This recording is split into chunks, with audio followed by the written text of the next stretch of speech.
The following is a presentation of iRacing on PTR TV. We'd like to thank all of our channel partners for their support. Please like and subscribe to the channel, and we hope you enjoy today's broadcast.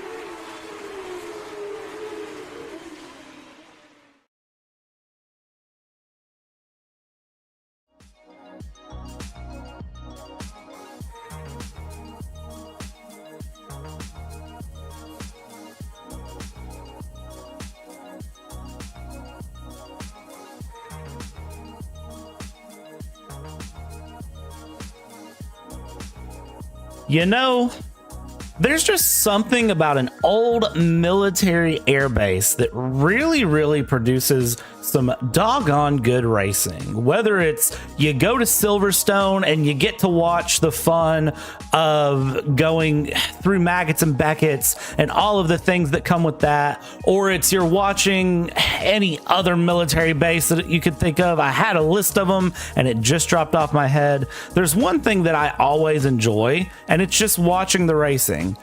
You know what makes it even more fun? When you mix multiple classes together. When you take 3 classes of cars, throw them together, you know the pace is going to be different, and it just produces some great action. There's nothing like it to me. And for some reason, it's taken us a while to get some sports class racing here on PTR TV, but I tell you what, we pulled it off in 2025. We found Elbows Out. We had their season 8 finale in Spa.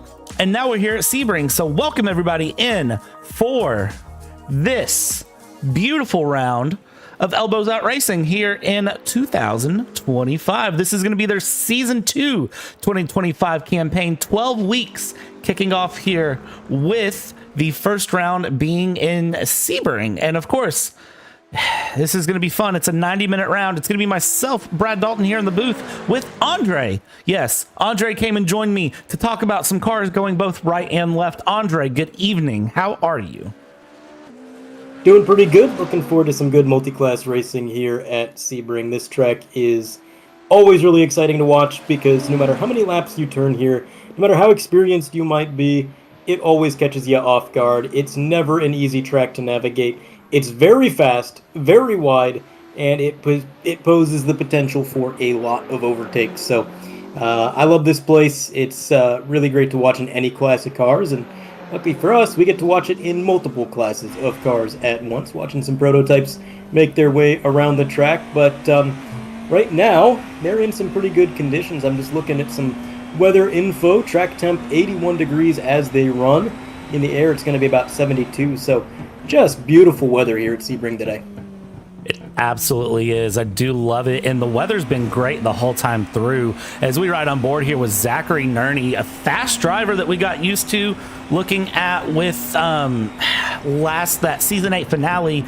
That was a lot of fun to watch through. This weather, again, as you said, is perfect. If we look at the history of the weather too, it's been even better as it goes. So we'll watch the weather through. They're going to be racing into the sunset tonight, which I personally am a very big fan of. If you're not familiar with Elbows Out Racing, which of course this is their first time here on the channel, I believe this is their first time being live streamed beyond that season 8 finale that we put on. So I want to thank them for coming on board for Wednesday nights. Let's talk about this class setup. 3 classes as you see on the board. You've got the black GTPs, you've got GT3 Pros in the green, and you've got GT3 AMs in the red. So every driver has been classified somewhere. AMs have the chance to move up the Pros. AMs are battling for 2 championships. They can try to go for a GT3 championship if they think they can get it, and then they're also battling it out for the overall GT3 AM championship. GT3 Pros are just battling GT3s,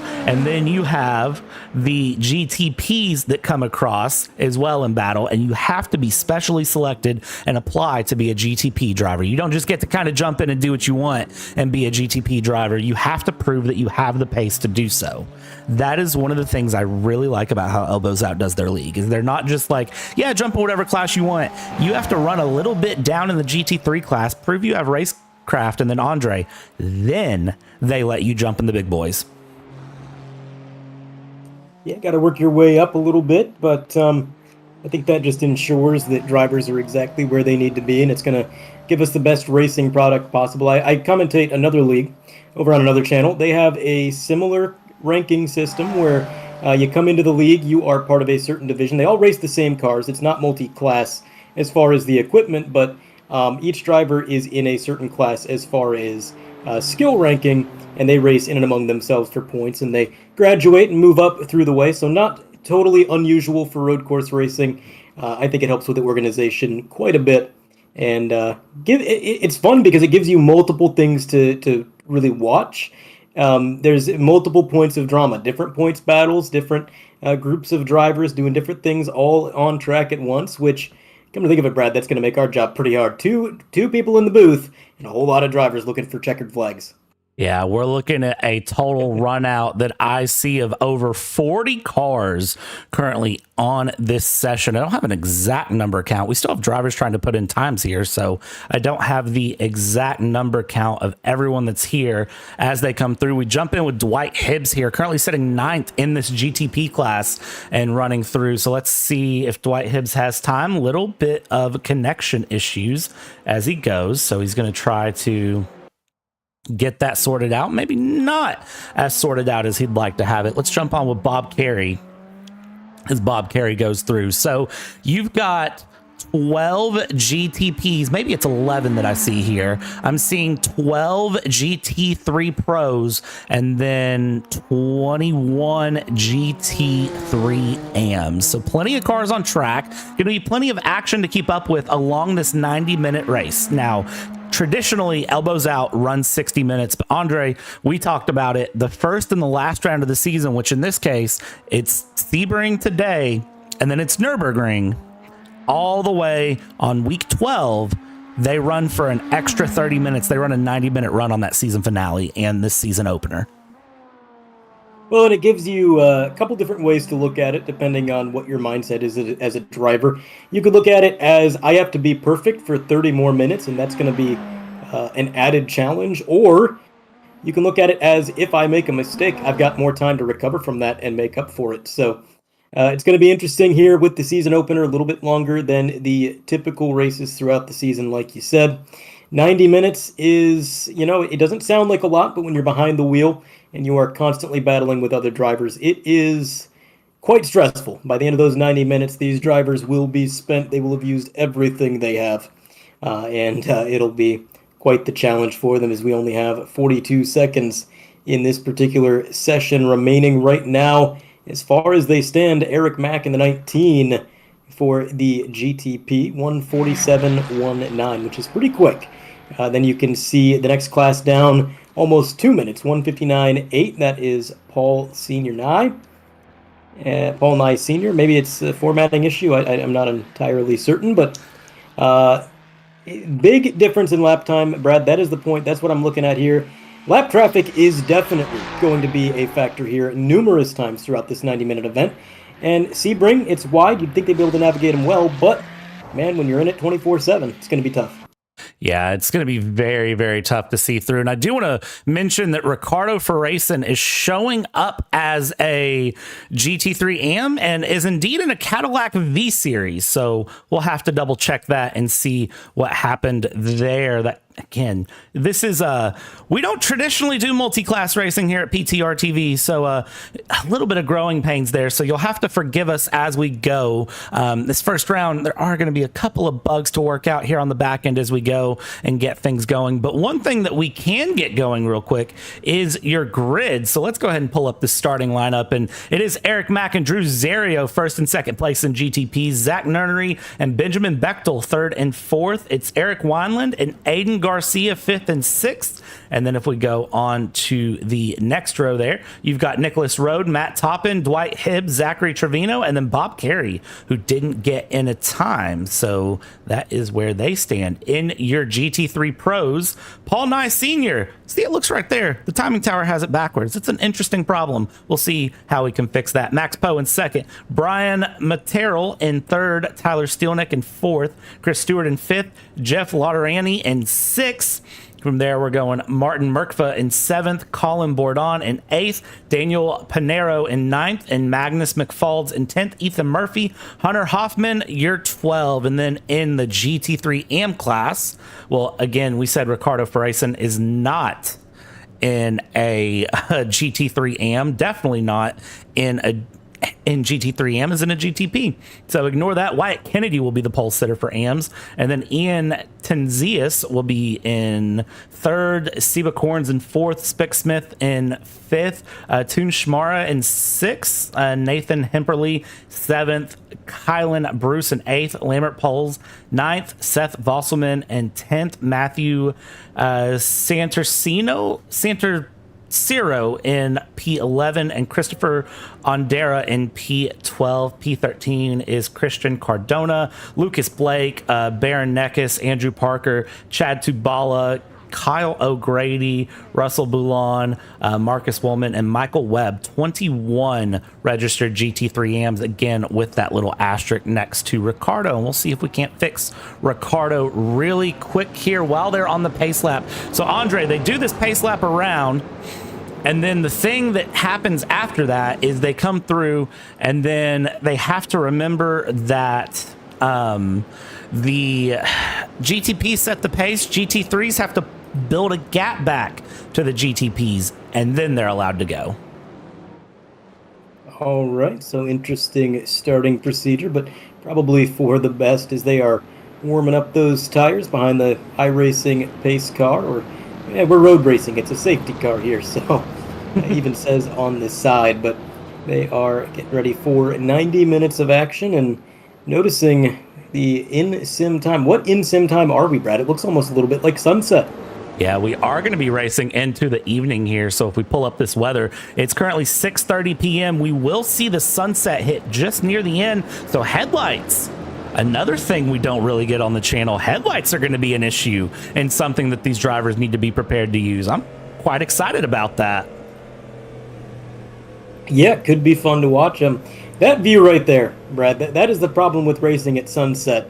Boy, oh boy, and it looks just as bad for the drivers as it does for us. They are blind, and if anybody is in VR, heaven help them, because they are literally looking into the sun. Our buddy Corey was just talking about the iRacing sun in VR and the retina damage he obtained from that. So it'll be tough for them, especially in that part of the track, but I'm sure they will navigate it just fine. They'll suffice somehow, but we are coming around. Not too long, Brad, will be underway. Indeed, we are getting close here, and it's going to be real exciting to see when things really hook up and go around. I'm very much looking forward to it, and we'll see what the drivers have. It's 90 minutes, so again, it's something a little bit different than what you traditionally see here on PTR TV. Traditionally, when you see these cars come through and you see everything, we do a lot of oval on the channel. We openly admit that, with the exception of Elbows Out, which runs just a short 30-minute jaunt. But when they have this setup, it's a lot different. So let's see how they get along here. We'll see how things get going, and we should be able to get an overlay refresh here in just a moment that should correct our classes as they show. Looking here at expected laps, we're looking at about 50 laps here around Sebring. Pit stops will be something you have to contend with, and well, if you are a fan of iRacing in any way, shape, and or form, you're aware of the update that came in here with Season 2 in 2025 that absolutely wrecked the GTP tires. Look at the wiggles coming out of the cars. That's Eric Wineland, who is wiggling that car around, trying to get it up and underway. Yep, I just want to point out some familiar names to, maybe not this channel in particular, but there are some names I recognize in this league from some Oval Series that I have covered personally in the past. Eric Wineland among them.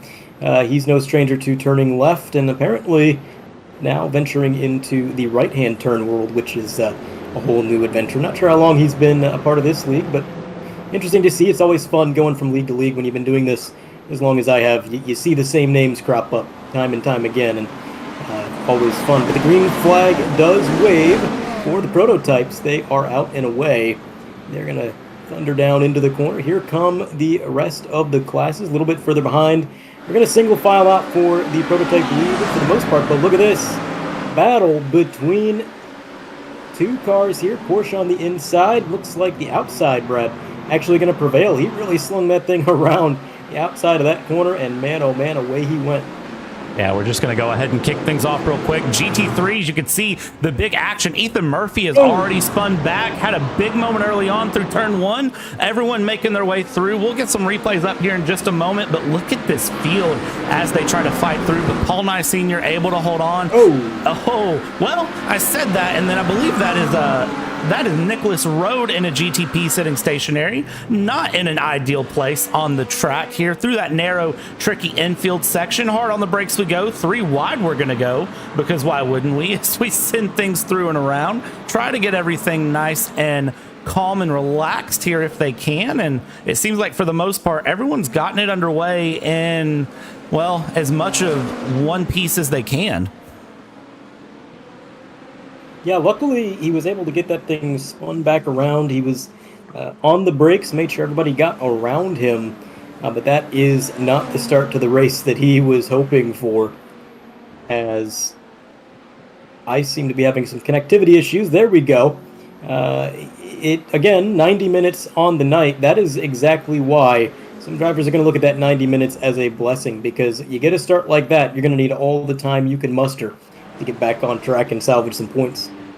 Absolutely. And as we try to get this overlay kicked back up, forgive us for just a moment here as we get things kicked back through. Again, it's round one. It's a new season of iRacing. It's a new season of Elbows Out, and it's a brand new adventure here for PTR TV. So we'll get this overlay back up momentarily, but as they run through, out and about, up, down, all the way around, lap one is done and dusted here, Andre. We're keeping things moving. GTP has dropped back a bit. GT3s are still battling up here in the mid pack, and we'll get a picture of them here in just a brief moment.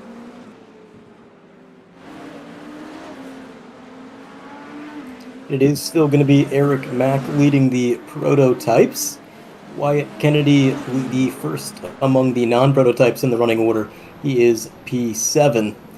Man, oh man, this has been an eventful start to the race, getting some preparation we didn't quite expect. And again, I've said it before, I'll say it again, I'm sure every one of these drivers is intimately familiar with Sebring. This is a track which is of legendary status in the road community, and yet you still have trouble there on lap one, because that's what this track does. It reaches out and it grabs you in the most unexpected ways. And speaking of unexpected, this is perfectly expected. Brad saves the day, gets the timing and scoring back up on the screen, so you can see exactly where everybody is in their class. Paul Nye Sr. leading that third division. And of course, Wyatt Kennedy up there dicing it out with the prototypes in that 93 car. But out to a 1 second lead, Eric Mack. Do you think that's what we're going to see here, Brad? Do you think we're going to see somebody kind of run away with it here? Do you think it's going to kind of fluctuate throughout the race depending on tire wear? I think it will fluctuate throughout the race. I don't think it's guaranteed. And also, Wyatt Kennedy is also in a GTP, is registering as GT3 AM. So just again, a quick asterisk there, but we're not gonna do anything crazy on that one either. Eric Mack looking pretty comfortable up front, 1.1 seconds in the lead as he goes. So we'll get your class splits coming up here momentarily as we get things going. I will say that, we're a few minutes into it. Everything's going through. Bob Carey, Zach Nernery, look at them battling side by side as they go. That's a pretty good battle here. Back in 7th we're looking at, and that is them just going side by side here, battling it through. And, you push it around side by side, continue along underneath the bridge. This is a hard, deep braking zone into the right. One car to the inside, one car to the outside. Who comes out ahead? And it is going to be that number 31 of Zach Nernery, who's able to pull the gap and keep things moving. Paul Nye here seems like he's feeling comfortable, but again, just doesn't seem as comfortable, I'd say, in the lead as he'd want to be, because Ian Tanzias is here in Rexy, and, well, you know anything about Rexy, Rexy's got some pace, and Rexy's going to be looking to make a move pretty quick here. Yeah, it is a lone Chevy out in the front, followed by a portion of Ford. So we are well represented among the manufacturers, very close in lap times. Great battle for the top three here in this division. At 59, car again trailing, just a little bit behind there. But I'll tell you what, this is what makes this multi-class racing so great. I think you're going to see each one of these cars, not multi-class, these are the same class, but this is what makes this kind of racing so great, is each one of these cars has a different benefit to them. Some are going to be better on the straightaway, some are going to be better on corner entry, some are going to be better on corner exit. So the gap is going to fluctuate all throughout the lap, but it's going to even out to the point where their lap times remain mostly the same depending on driver skill. I am noticing that corner right there, Brad. Every single division of car is using that runoff to get a wider angle into the corner. I don't know too much about the limits iRacing has set on this track, but I'm assuming it's letting them get away with that. Yeah, it should be letting them get away with it just a little bit here, if they can. It's easier said than done, though, and it is very easy to just barely push the limits there as they go. We're already seeing lap traffic become an issue here. Our leader is working his way through the field as he goes around and continues through. This is 7th in GTP, making their way around some of that clash traffic. That is going to be Zach Nerney, Bob Carey, and Nicholas Rode making their way around. This is a 3-car battle here for the position in GTP. Actually, it's 3rd in GTP. Apologies, not 7th. They're battling for 3rd as they go through and out. And the big thing, I think, for the GTPs is going to be tire conservation and keeping things together, taking care of your tires, your fuel, that hybrid battery, doing what you can to keep that car under you. And I think for the GT3s, it's just consistency is key. It's keep that car consistent and smooth, and you'll come out on top in the end while you can. Jump back here. Nicholas Rode is working his way through the leaders here in GT3 Pro and AM. Flashing the lights there, making the way around, and definitely just trying to make a pass work. He can flash the lights all he wants, but these guys are battling for position, and he has the faster car, obviously, but I think he's going to have to be a little patient here because they're not just going to move out of the way if it means potentially allowing one of the drivers in competition in the same class to snake by as well. So he's going to have a tough time navigating this traffic. He's in a bit of a hornet's nest right now, but again, having the faster car, tons of downforce on that machine. He will get around. It's just going to be a patience game, a consistency game. There he goes to the inside of Rexy. That's going to be another position a little bit closer to his fellow competitors. Also want to point out, in the Prototypes GTP, Eric Mack is losing the lead slightly. It was 1.4 seconds. Drew Zerio has brought that down to 0.8 of a second. So closing in, he is within slipstream distance. There is a little bit of a slipstream effect to these GTPs. Maybe not as much as other cars, but it is there. So that'll be fun to watch. Meanwhile, 3rd place in that class, he is far and away back. In fact, we've had an issue with 3rd place. I just noticed the timing and scoring, unless it bugged out, somebody just dropped quite a few positions. Benjamin Mitchell being shown as far as the timing and scoring on the server end of things, but our timing loop is not showing that on the broadcast, so we may be having an issue there.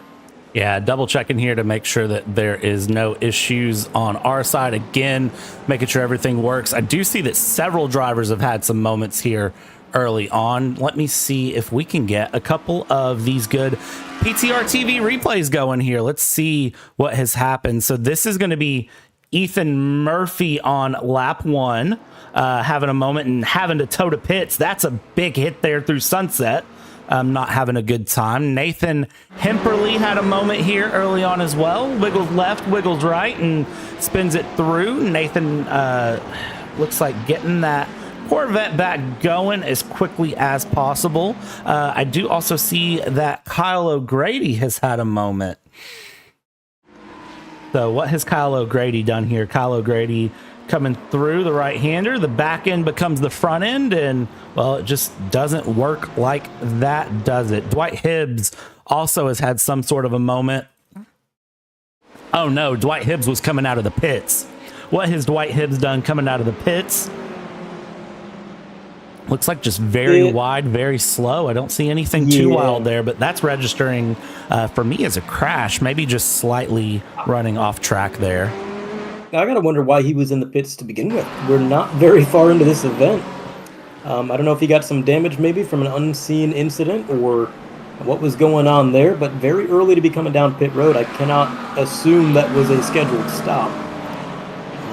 We'll have to keep an eye. Oh, no! Oh! Speaking of damage, the front of the car is gone. It is on this straightaway. Hopefully nobody gets a puncture off of that. Thankfully, that's not in iRacing. And that was that car Dwight is going to be Hibbs. suffering. Yeah, that is Hibbs. And I have never seen anything like that. He bumped the outside wall, and the whole front fascia of that car just came off. You can see all of the inner workings. You can see the A-arms, the suspension, everything. That is incredibly odd. The rest of the car looks fine. The alignment seems fine. In fact, he's holding pace. Could this be something on our end, Brad? Is this a spectator thing? I know the damage isn't always correctly shown. This is odd.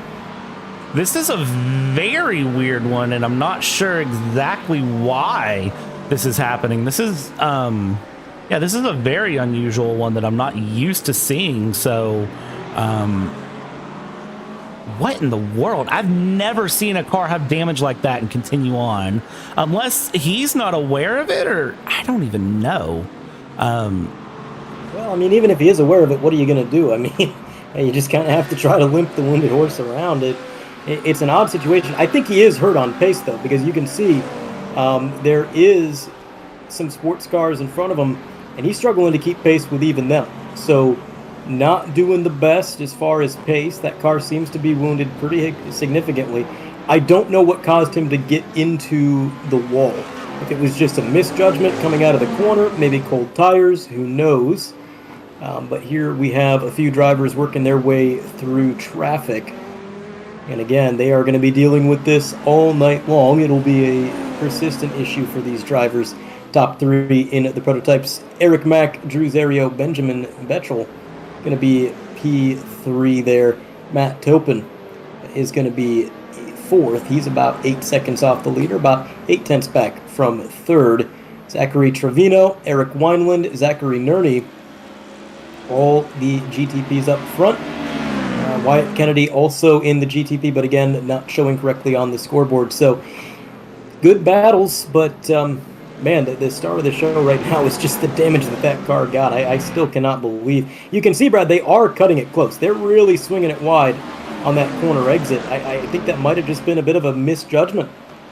Yeah, and I mean, the thing is, you kind of have to push it a little bit here at Sebring. Like, I can't over-exaggerate that you can't...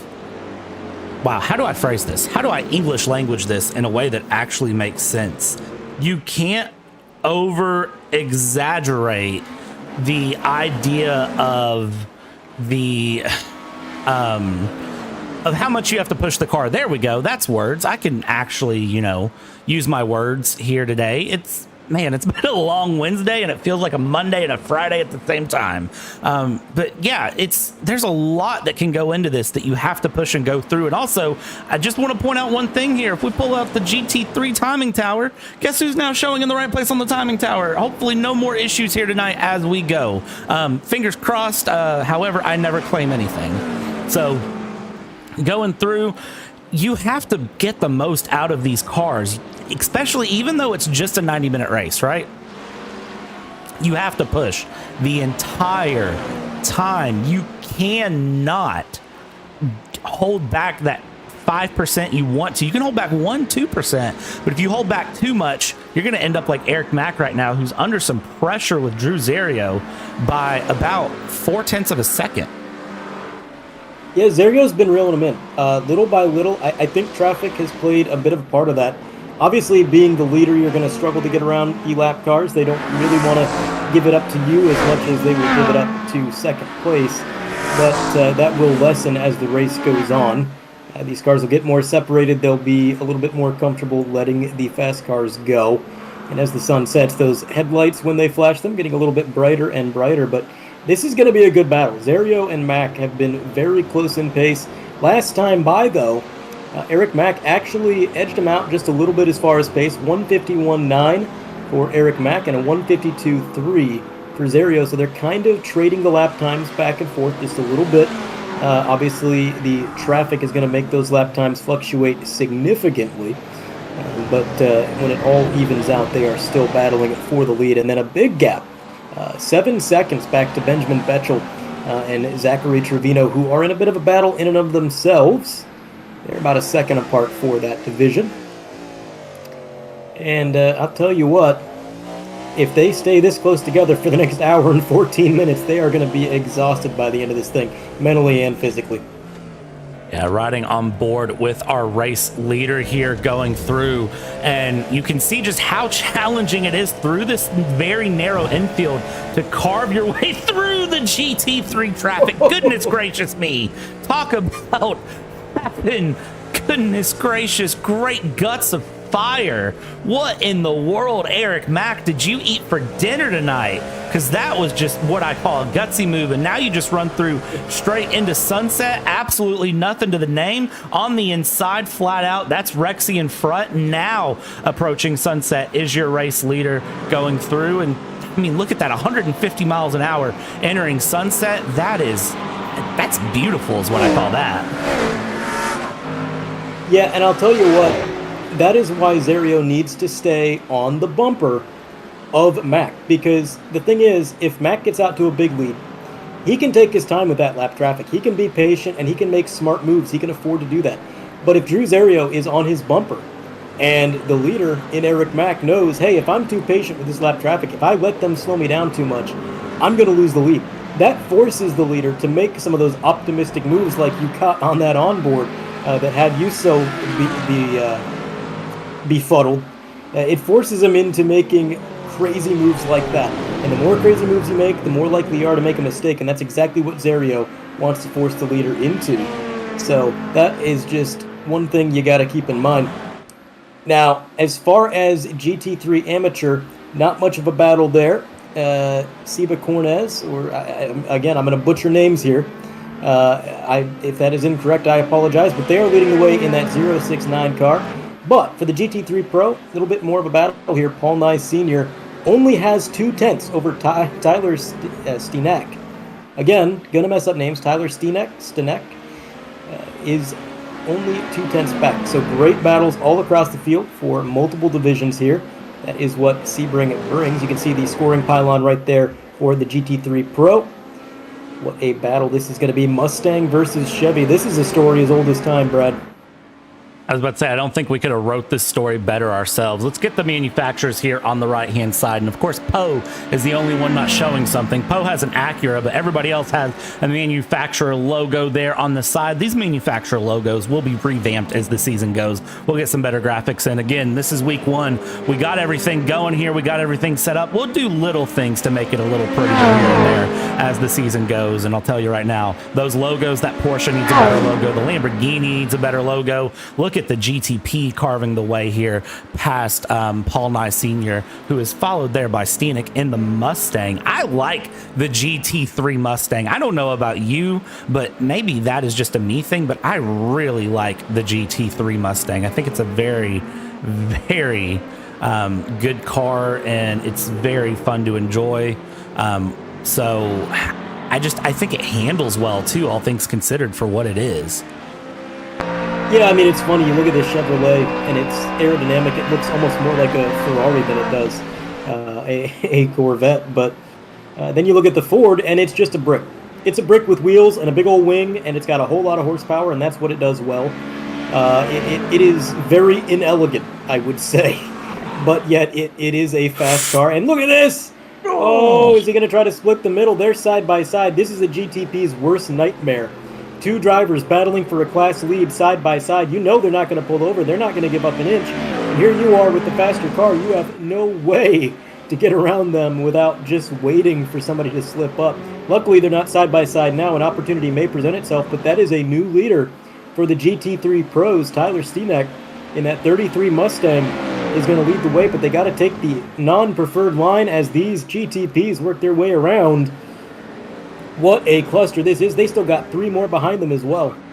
Max Poe with a big off in the background there, going around and now trying to get that Acura that we mentioned didn't have a logo back on track and going. Meanwhile, again, back up front, look at this GT3 battle. Look at the GTPs just carving their way through slowly but surely as Eric Mack, return of the Mack, puts in another fastest lap of the race. The tires are coming to the GTPs as they run through. We've had one retirement, actually two retirements of this race so far. Ethan Murphy in the GT3 Pros and Dwight Hibbs in the GTPs have dropped out of this race so far. They will be classified 43rd and 42nd on the night.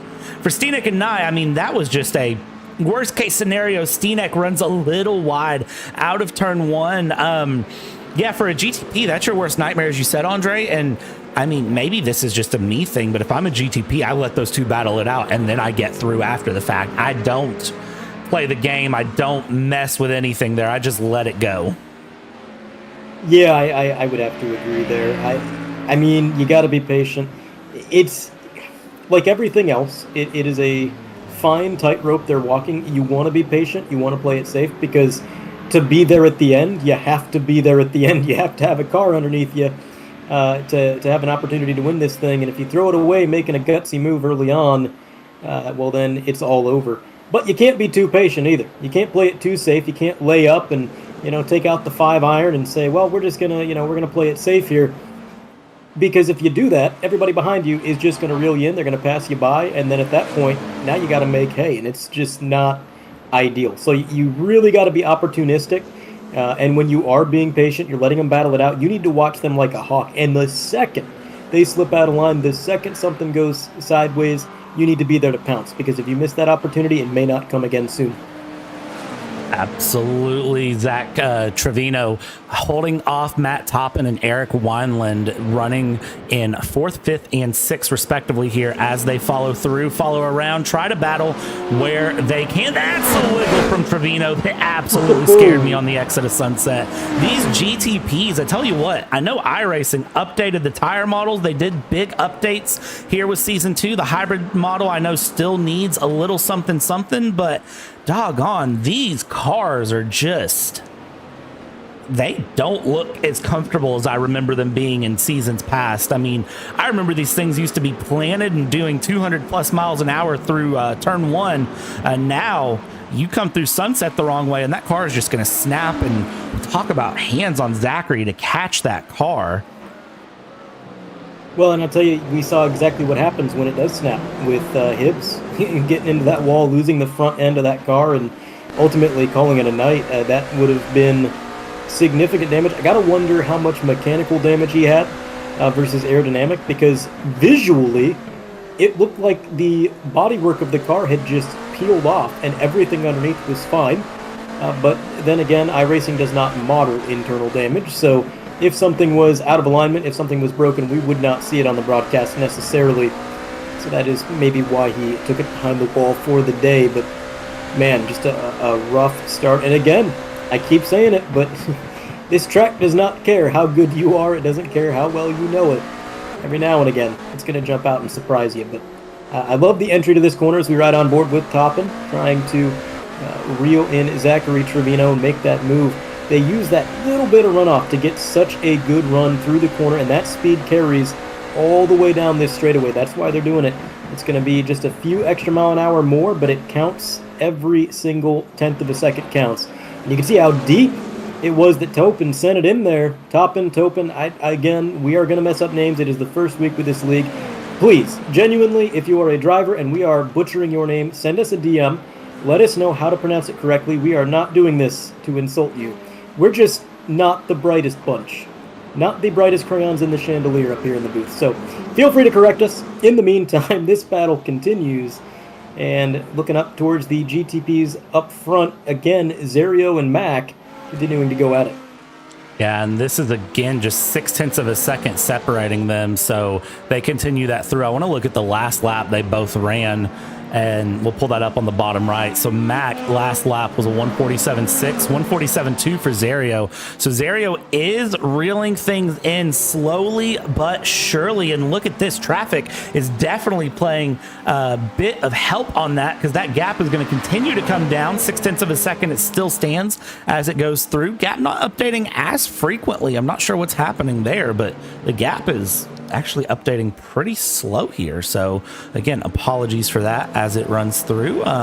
We watch the drivers continue to push, put pressure. I mean, they're just not giving each other any wiggle room to save their life. It's kind of interesting actually to see just how much pressure they're putting on each other. Yeah, and again, he has to, right? He's got to apply that pressure, and oh man, cutting it close to that outside wall. The more he can apply the pressure to Mac, he can press square to intimidate and maybe pressure him into a mistake if he's lucky. But so far, Eric Mac has been very level-headed, very calm, cool, and collected. That mistake has not come. I would not be surprised if he's driving around with that rear view mirror turned off. Hey, if you're close enough, I'll hear you. But in the meantime, I'm going to click off my laps. I'm going to hit my marks. I'm going to do what I can to win this race. And that is exactly what he is doing. In the GT3 Pro, it is still Tyler Stanek. He's got a 1.6 second gap over second place Paul Nye Sr. And then in the GT3 Amateurs, again, I hate to even say this name because I'm going to butcher it, Sebring Cornez. No way that's right, Brad. I mean, if you're a betting man, Brad, what do you think the Vegas odds are that I'm saying that correctly? Actually, I kind of do think you're saying that correctly. So I'm looking to see if anyone in YouTube chat is going to yell at us. We've got a lot of people in YouTube chat here tonight, and I want to welcome you all in. Again, appreciate you being here for 2025 Season 2 kickoff here of Elbows. Oh, my goodness gracious. Oh, what was no. that? That was Brian Merletto. Oh. All right, well, pause any thought I had and any sort of niceness I was about to say. Let's go ahead and get us a good old PTR TV replay. Goodness me, how did that one happen? Well, here's your answer. That was Just an unsafe re-entry, to put it very mildly. Was that, who was that was off? Oh no! That was the GTP leader off the track. Oh, he had help Eric too. Mack. Goodness me. Let's get a replay of this one really quick, and then we'll go back to what happened. So this is what happened to our GTP leader. That is Drew Zario, and then Eric Mack up here. Let's get one more cut. There we go. So this is Eric Mack. I mean, just turn this race on its head. What in the world? And then what an eventful 2 laps this has been. And then this is what we just saw with cars flying around. This is Marcus Willeman. The BMW just completely misjudged the braking zone. We're 30 minutes in, so I wasn't sure what happened there. Goes around and then just crunch. And then just takes Rexy out. Rexy needs more braces. I mean, doggone, we're just not done here. Let's see what other things we've missed. We've missed quite a few things, it appears, honestly. This is going to be Dwight Hibbs. Something's happened with Dwight Hibbs in the Porsche, it appears. Bit of an off-track moment, not near as dramatic as what we've just seen. Let's see here. So this is going to be Christian Cardona off-track in the same spot. Goodness gracious me, we have missed some things here. This is Kyle O'Grady and Seth Vosselman having a moment together. Just a nice little love tap front to back. Get out of my way. My car is faster than yours, and that be that. All right, back to live pictures, because,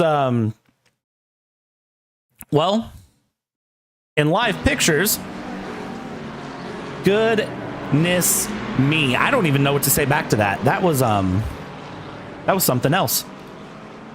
As far as the GT3 incident, my lawyer has advised me not to comment on the situation. Your lawyer is a smart man. As far as the situation with Eric Mack, my biggest takeaway there is that although Drew Zario drove into the tire barrier, he was involved in that just as much as Eric Mack, nearly. He was able to get back on the track and maintain the lead. He lost some time, but Benjamin Betchel is still 6 seconds back. So Drew Zerio inheriting the lead through all of that chaos. Again, watching that replay, the angle of it was not super ideal. It's hard to tell exactly what happened. I don't know if Eric Mack got on the binders a little bit more than Drew Zerio was really planning for him to. I don't know if maybe they were just kind of in a bit of a funk because of that lap car. They were out of their rhythm and they just were making mistakes. I have no clue, but that completely turns the GTP division on its head. That opens up the door for some of these drivers, because I remember Drew Zerio, he did make some contact in all of that. So that car is not 100% healthy, I can't imagine. And though he is putting some time up on Betchel, time will tell how that 860 car holds out. And oh no, Eric Mack again. Oh, Eric Mack. It is a bad day to be Eric Mack.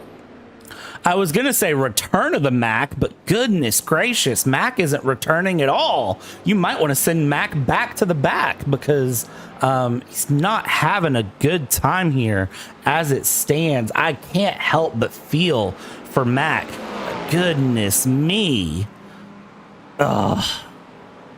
Yeah, I mean, from having a commanding lead to, again, I'm not blaming Drew Zerio for that contact, but obviously Eric had some help when he went around. He got a shot to the rear end. And again, I don't know if he just got on the brakes a little bit earlier than usual or what it was, but either way, as the trailing car of Drew Zerio, you kind of have to say, all right, you're the trailing car. You got to watch those brake lights. You got to be ready and be prepared for anything. So if you're Eric Mack, you're thinking, I just got robbed.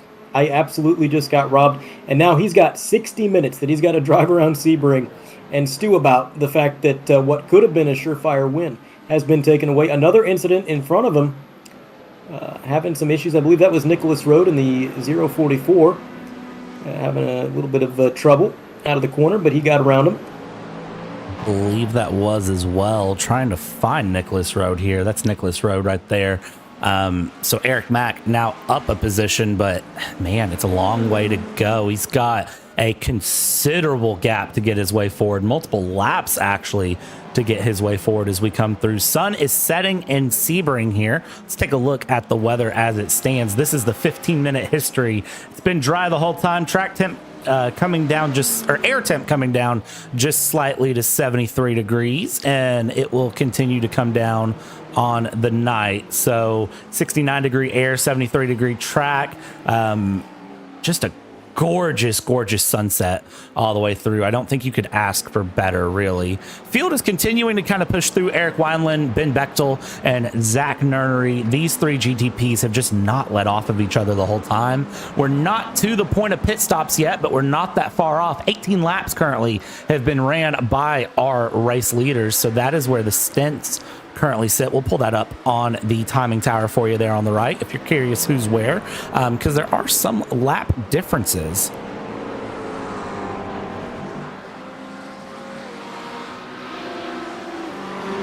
Well, if I can find where the stint clicker is, there it is. So on the right hand side you'll see the stints again. 19, 19, 19 for the leaders, GT3 Pro at 17, GT3 Am at 17 as they go through. I think at this point drivers are really just trying to breathe a little bit and hold on where they can here, Andre, because it's been one heck of an event. And again, we're just over 30 minutes in, 60 minutes left to go. This is typically when you would just be starting a race and elbows out, what we'll see for the rest of the season. Yeah, so they got an hour left. And again, for a few of these drivers, that hour is going to be agonizing. Absolutely agonizing. If they're working with a wounded car, they're just out there to try to salvage points. It's going to be a long night. Now, for some of these drivers, though, the night may not be so long, but in the meantime, up front, Stinek extending his lead over Paul Nye Sr. 2.2 seconds there. And again, Cornez and Sharma not separated by 10 seconds quite, but it's almost there.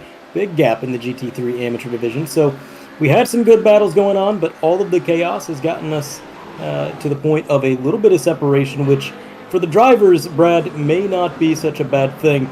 These drivers probably a little bit glad they have a bit of breathing room here, some time to gather up their head and calm down a little bit.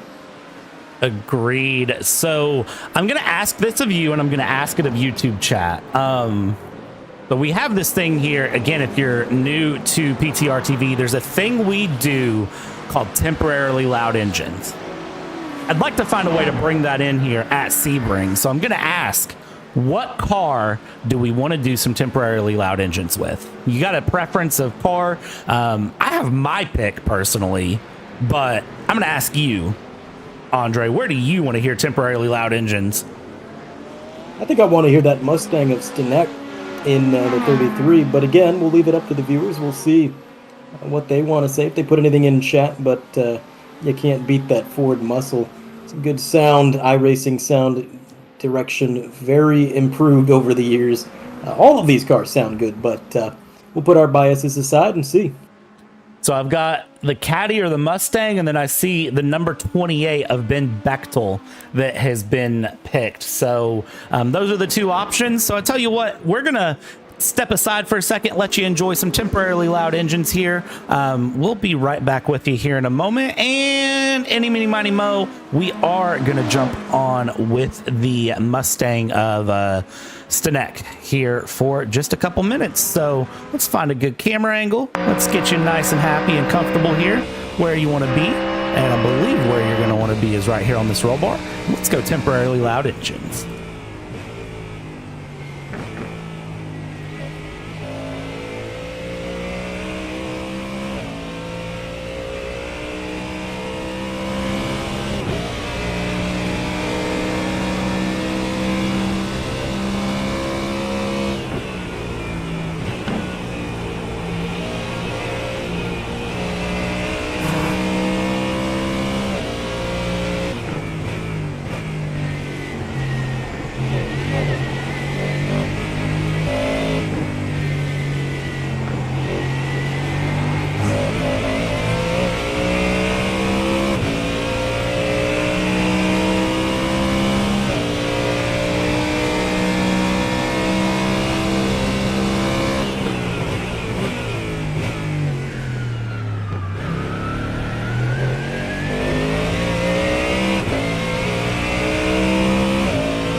You know what? I think anyone who said Mustang, you made a great decision. That was a good sound to enjoy. So I do appreciate the temporarily loud Mustang sounds as it goes through. It's currently Tyler Stanek who is leading. I really hope we're saying that name right.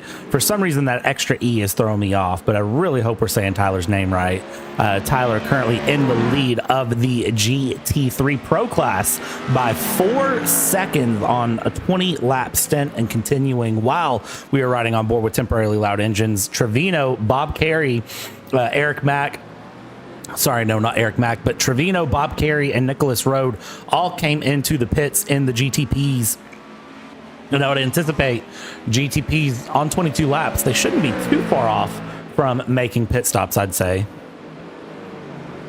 Yeah, no, they should not be. We do have, if we just want to follow a little bit of a battle here, between Chris Stewart and Jeff Laurenti. They've been incredibly close in that GT Pro division, just kind of going back and forth.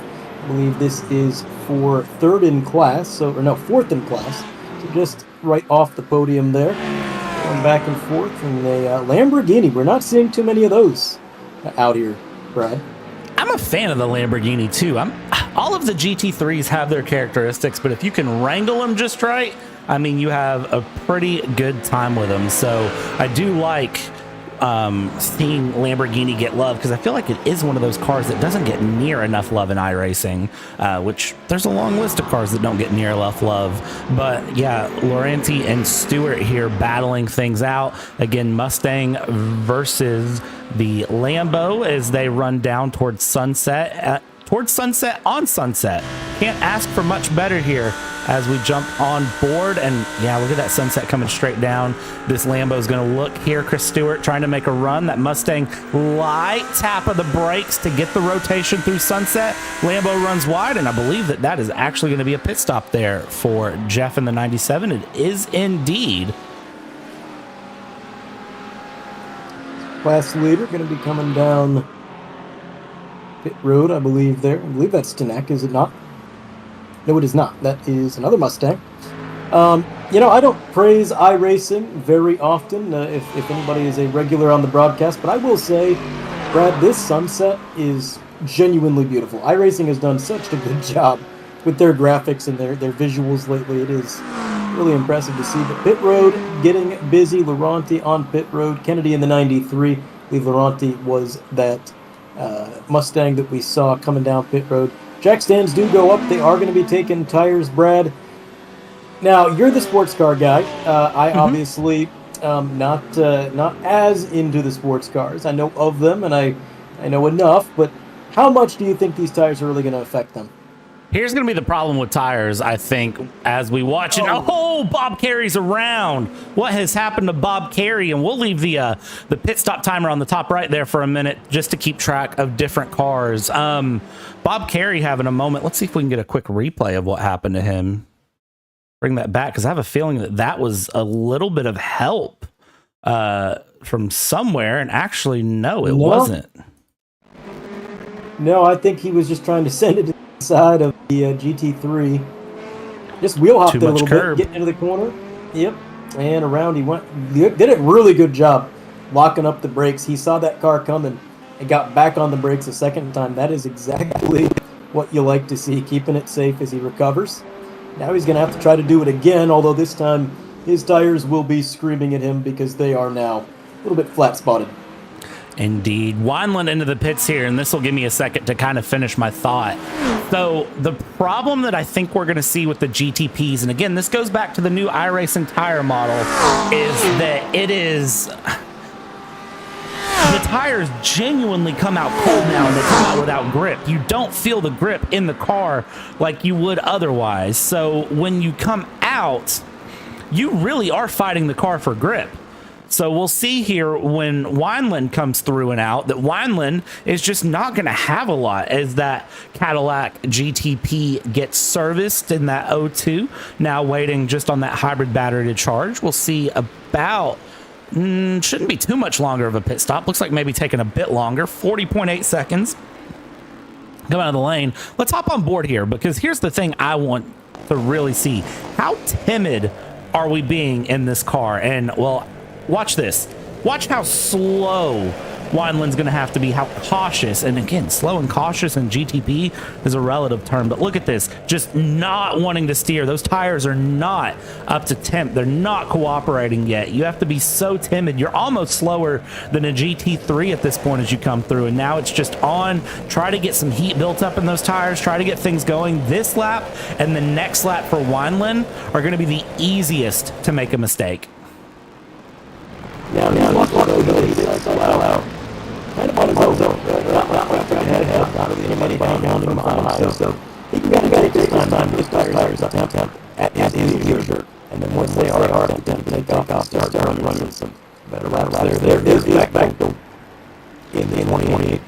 That is a correction. We'll go ahead and Bechtel. Again, I never want to be right around initially, so we'll go. There he is, and then 28 jacks in, go watch tires, and go look at the race game on that too. Yeah, it is the Denver Racing Social. I like that. As we go through the season, we'll learn more about these drivers, and we'll learn more about what they're about and where they go through. Eric Mack, the return of the Mack here in the Cadillac. Try saying that 5 times fast. Going through and bringing things out. So we're seeing the GTP cycle and pit stops. I do see that some GT3 pros have pit. I don't see really that a lot of them. It looks like just a couple. Maybe they're just trying to split this race out a little bit different and go through. But Bechtel through the lane in 60 seconds. So looks like pretty good position for him. Zario, still your race leader at the moment is that's the 18th place Mustang of Colin Borden. That's the 18th place Marcus Wallman. No, who was that? That was a weird position to see someone flashing the lights like that. They said P18, but I don't think they're actually an 18th, so I don't know who that was. And there's somebody in the background going off. Looks like Daniel Panaro. Panaro, yeah, that sounds more right. Yeah, Daniel Panaro in the Corvette having an off moment there. We caught that just off the edge of the screen and was able to get things underway. So no harm there as he goes through. Let's do we're half race distance now. Let's do a class rundown. Let's pull up each class and kind of walk through and see where everyone's at. So we'll start out with the GTPs on the night because, well, GTP, we've seen some big chaos, some big action, some big moments really come through for everyone as they've gone. So let's see here who is where. So Zario in first place, up 2 seconds on the day, and then 6.8 seconds up on Nerney. And then you have Toppin that is in the pits currently up 5 places. Trevino up 7, a minute and 8 back. Bechtel in P5, currently right where he started. 6th place Eric Wineland, currently sitting a minute 41 back, trying to just find time. Wyatt Kennedy here in 1 lap down, up 3. Farrison down 6, Carey up 3, Mack, Rode, and Hibbs as it stands in GTP. And then Andre, let's take a look at the GT3 pros and where they currently sit. So obviously Stanek holding on to the lead, about 4 seconds up on Paul Nye Sr. And then you have Martin Merkvoet. I have no idea if I'm pronouncing that correctly. Chris Stewart in 4th for his division. And of course, he is up 1 right there. Colin Bourdon, or Bordeaux, Bourdon. I'm going to say Bourdon. Again, correct me if I'm wrong, chat. If you know these drivers, you know how to actually say their name, let us know. Then behind him, you got the biggest mover in class, up 6 on the day, Hunter Hoffman. Thank goodness, a name that my small brain can comprehend. He's up 6 on the day. He's got Daniel Panaro up 2 behind him. Max Poe is going to be the biggest, well, no, not the biggest loser. He's down 6. Jeff Laurenti is down 3, but Brian Materle, I'm going to say Materle, again, probably wrong, down 7 from where he began. That is going the wrong direction. Magnus McFalds is going to be P11 in division, and you got Ethan Murphy. 4 laps down 1 from where he started. Having a bit of a rough day. And now we're going to take a look at the GT3Ms. This is our thickest field of the series as it sits because there's a lot of cars, 19 cars in GT3M, and it's Seba Cornez that is currently leading these GT3Ms, actually fighting it out with the GT3 Pro drivers, I have to mention there as it stands. And then it's Spence Smith there in 2nd place. It's Tuni Samara in 3rd, Kylan Bruce in 4th, Seth Vosselman in 5th, Matthew Santasero in sixth. That's a GTP having a bit of a little bad day there. That is the 860. That was actually Drew Zerio who just had a moment, and guess who that's going to open things up for? Zach Nerney will be bringing things up here. Not to interrupt the GT3 AM rundown, Lamette Poles, Christopher Ondera, and then Andrew Parker, Kyle O'Grady, Ian Hansius, Christian Cardona, Lucas Blake, Nathan Hemperly, Chad Tubala, Ruslan Bulan, Baron Neckes, Marcus Woolham, and Michael Webb. Actually, our only driver showing out on the night. I guess drivers just decided to wake up because now we have a battle for the race lead here. 0.6, half a second separating first and second place on the night. We'll see how they battle things through because this is Zerio Nunnery, and that's Nunnery going real loose, actually getting passed by Trevino and Toppin, bringing it through. So Nunnery losing, Nerney losing places. Wow, I can't talk 5 times tonight. Losing places, and that's not good because that's our only job. I know, right? It might be a problem. Can I hire somebody out of a YouTube chat? They might do better. I don't know. We've been struggling with some of these names, but in the meantime, that was a strange situation all around, Brad, because Nerney was reeling Drew Zerio in fast, and now Trevino's reeling in Zerio.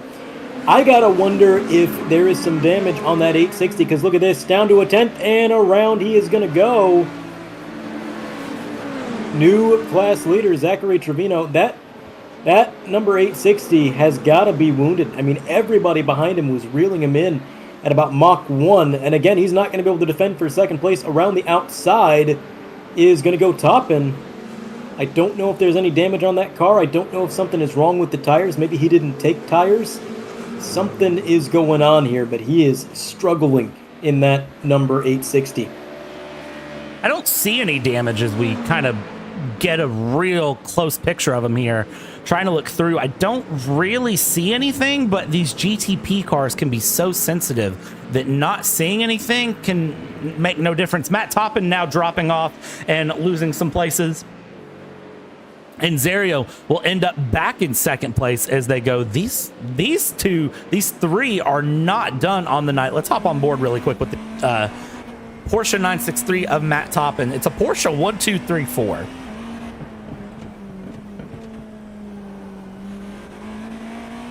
Trying to fight, trying to bring the battle forward and really push and be aggressive as goes. Look at this, 170 miles an hour through the double left-hander, and now bring it down slow, nice and comfortable. A second separating Matt Toppin and Drew Zerio, and then 1.2 separating Trevino and Zerio. So Zerio trying to find some pace back through where it is possible as they come down the main straight.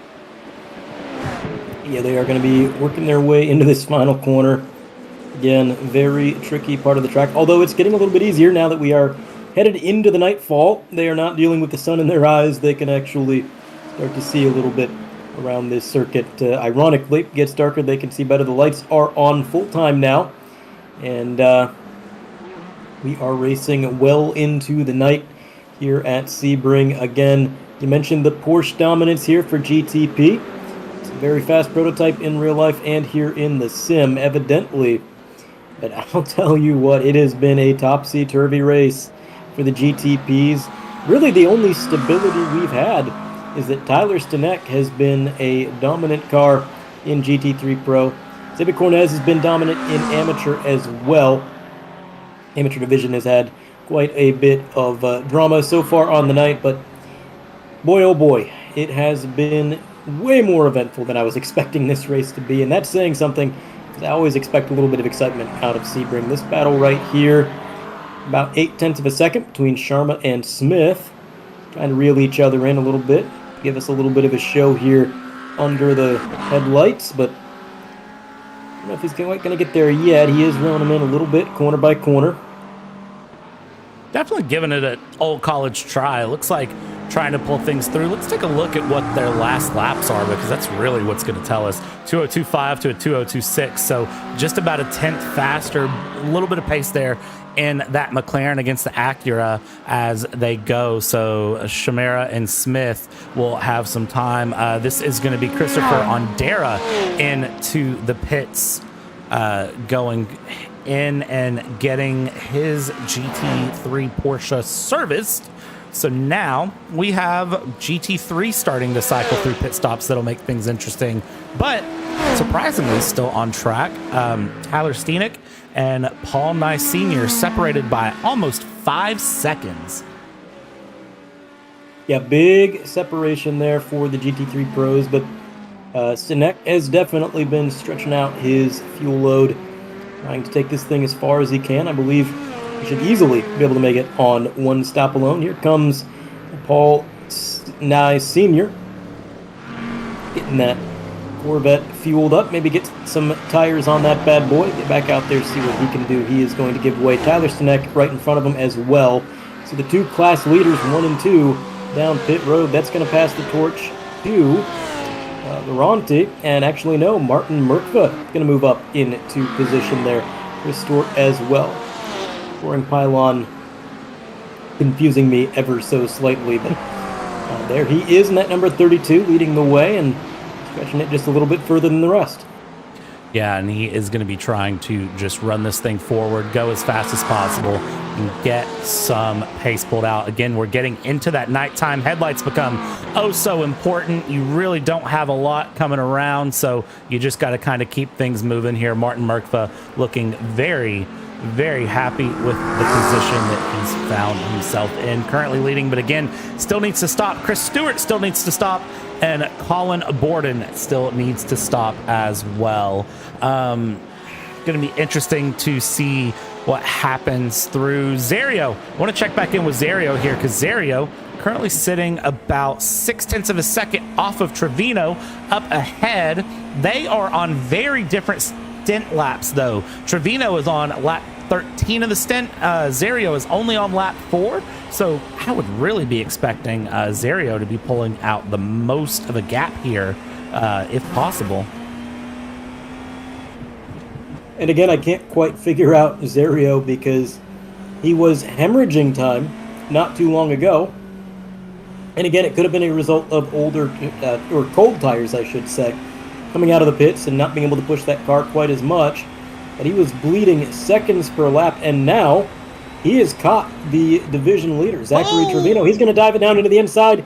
Big send down to the curb. He's going to make it done in one. Doesn't have to set him up and knock him down. He's just going to go right by. I don't know how late on the brakes you can go for that, but that was an absolutely beautiful pass going through there. That was impressive and beyond impressive, honestly. So kudos to him for that. We got a couple of different things that have happened in the background while we've been going. It looks like Hunter Hoffman here has had a moment. The sun going down is starting to catch some drivers out, I believe. This is a little too much curve there onto the straight, onto the runway, and, well, there's a spin in the 052, and then, oh no, I was going to say, please don't pull forward into that, and now backing out, and, well, this is just a little awkward. Just a 47-point turn. Get that Porsche back going and straight as much as possible. Something you can't park there? Hey, you can't park there, Bob. And now we have drivers. Looks like every driver coming out of the pits has been registered for a possible crash. So that's interesting to see. Let's go right here really quick, because it looks like Kyle O'Grady had a moment. It looks like this one is an actual moment. Going a little bit wide, ramp the curb, bring it real wide, and then get it back in here if possible. It looks like mostly able to, and able to get going. Any other big moments that we've missed here that might have happened while we weren't looking? Well, it looks like Wyatt Kennedy. Actually, no. Wyatt Kennedy not having a moment. It looks like yeah, it looks like a lot of what's registering as crashes is actually drivers just running wide. Now, this is Matt Toppin. You can see Matt Toppin really, really having to carve his way through traffic. This was just a couple of laps ago. And we'll go back to live pictures now, because guess where Matt Toppin still is? Right in the mix of trying to fight through traffic, because that is how things work. And we have a 3-car battle for the overall race lead with 30 minutes left to go in this race, Andre.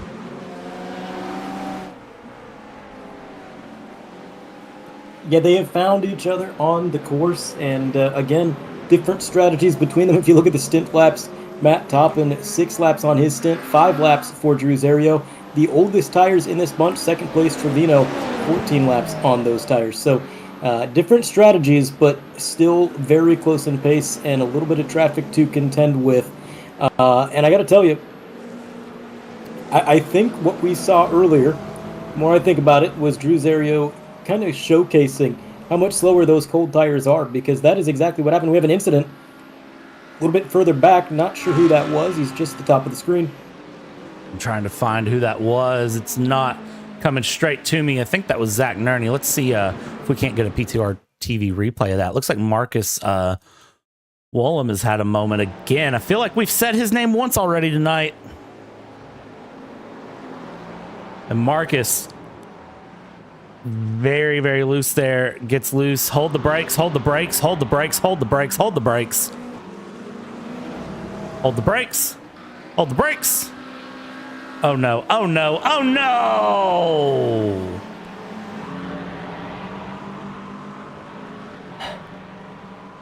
And that was the number 8 that took the impact from that.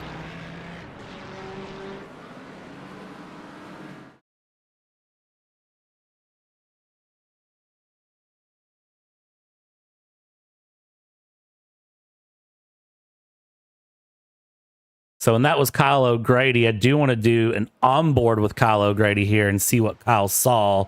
And this is going to be on board with Kyle.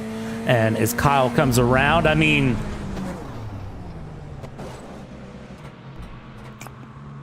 well, I can't say I understand it.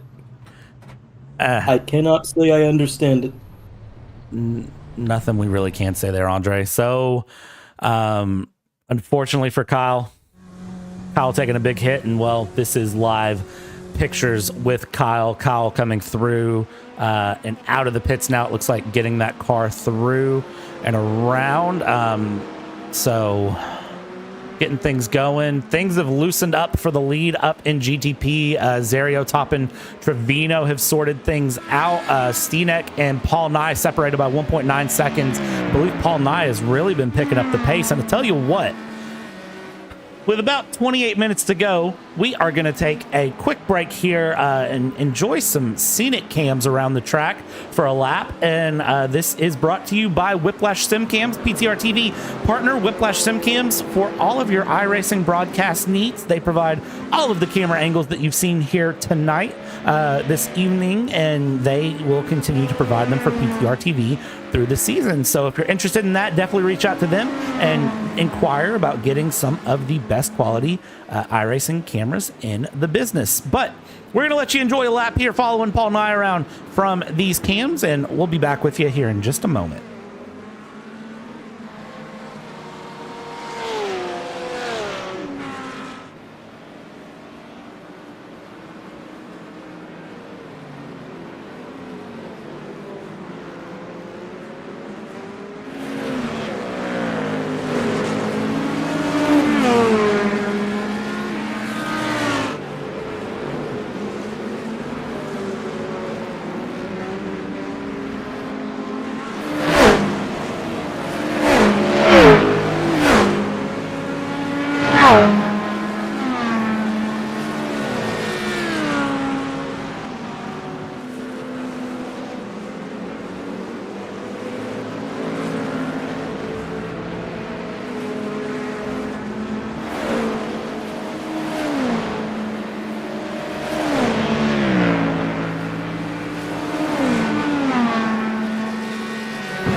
and right as we come back, a GTP really scares me with a good old dive on a GT3, because that tends to be the GTP's favorite thing to do, is to give the broadcaster a heart attack with how quick they go through. This is Matt Toppin trying to chase down for the lead Drew Zerio, and then looks like we have Zach Nerney that is also putting down a battle in the background. This is going to be chasing down Zachary Trevino, so they're continuing to battle here, and this is how it currently sits in the GTP category. Those top four still not done, and well, Nerney and Trevino swapping things out there as they go, because well, Trevino has dove into the pits, having to take a pit stop here. 17 laps in, looks like maybe trying to play some pit strategy here, Andre, pit and then get this car all the way to the end. Yeah, among the top three drivers, again, he was on the longest stint. It had been 18 laps since he previously came down pit road. These other drivers ahead of him, they're going to be a while before they come down pit road. 9 laps for Drew Zerio, 10 laps for Matt Toppin. Very close there. Then Zachary Nerney going to be 9 laps as well. Now, Matt Toppin on the timing and scoring, putting up lap times very, very competitive with our division leader, Drew Zerio. Closing this distance just little by little, some traffic helping him out a bit as the Rexy Porsche is going to throw a bit of a block here. That closes them up even more. The accordion closes further. Man, oh man, we are only 20 minutes remaining and we are still battling it out for GTP. It has been an exciting class tonight. They've kind of fallen apart from one another. They lost each other. They lost some time, and they came back together and found each other. The accordion closed, and it has been fun to watch the whole way. It absolutely has, and we're going to trial out one more little thing here while we're at it. So this is going to be how your championship in GTP is going to look when things are done. So Zerio will be at 53 points. Toppin will be 13 points down, Nerney 18, Bechtel 21 down, and Wineland 23 down. That'll be your top 5 in points in GTP after this round 1. But again, remember, this is a 12-week season, plenty of time to go through and just see what drivers get things right, what drivers get things wrong, what sort of chaos can come out as they go. Full season as it stands for this 2025 season 2 as we watch this battle. We're starting here with Sebring. This is this 90 minutes through the sunset into the late nighttime as we've gotten to it here. And then from here, we're going to go to Portimao next week, Autodromo Algarve. And then from there, we go to the Hockenheim Ring, which is always fun. And then April 9th, we'll have Silverstone. Now, here's the thing with Silverstone. It's British weather, so what does British weather mean? It is going to be a wet race. Well, it's going to rain before practice, according to the weather on that day. And then we go to the 16th. We go to my favorite international track, which is Barcelona. And then from there, we're going Daytona International Speedway road course at night on April 23rd. April 30th, we go Monza. And then we, of course, have Le Mans on May 7th. And then Interlagos May 14th. Indianapolis Motor Speedway on the 21st. Zandvoort on the 28th. And then June 4th will be the 24-hour endurance layout of the Nürburgring for a 90-minute shootout. So again, every Wednesday through June 4th, you can find Elbows Out Racing here on PTR TV to bring you some action, that multi-class action that you need, you love, and honestly, I enjoy it. I've always said that I love multi-class. I love it. So it's going to be exciting to follow this season all the way through, start to finish. Matt Toppin still trying to chase down Zerio, but now the gap is 2.6 seconds, has dropped a bit here. Things are spreading out in that GTP field, GT3 field. As it stands, you still have Tyler Steenick that is leading, with Paul Nye Sr. just 3 seconds behind, trying to push. You have Spence Smith here that is currently about a second behind Colin Borden. This isn't a battle for class or for class position, but that's a battle for overall position that you're seeing on screen there.